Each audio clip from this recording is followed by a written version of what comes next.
I am very anxious about the possibility of a new Conservative Party because the absolute lesson of Australian history is that division on the Conservative side of politics just helps Labor.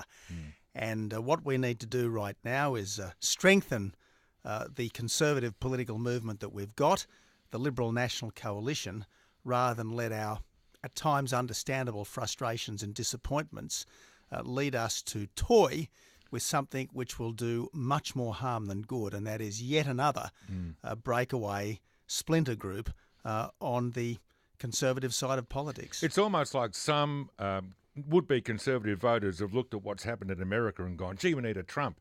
Who's the first available? And gone, well, maybe that's Cory Bernardi. Maybe it's Pauline Hanson. Maybe it's both. And look, I think there's no doubt that the Trump phenomenon has excited people around the English-speaking world. Certainly it's excited Conservative people around the English-speaking world. There's some lessons for us in the Trump phenomenon. We should speak our mind more clearly. We shouldn't be slaves to political correctness. We should be proud of our country. We should want the Anglo sphere, if you like, to succeed and to lead, because God help us, if America is not leading the world, far worse people will be up to mischief, as we've seen in the last few years. So there are definitely lessons from the Trump ascendancy and from Brexit, but the last thing we should conclude is that just because things aren't entirely perfect with the Liberal Party right now, scrap it and try to start again. No, that is not a Conservative instinct. The Conservative instinct is to fix things, not to junk them. Because, as you point out today, you may as well, as I've said all morning, give the keys to Bill Shorten and just forget the next 6, or I think probably even 9 years. Dead right, Luke. Look back in our recent history.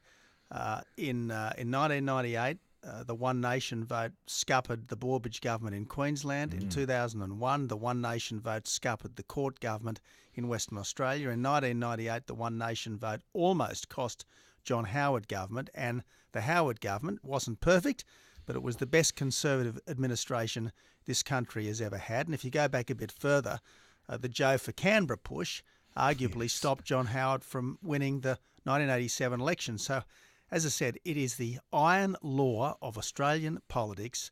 Divisions on the Conservative side only help Labor.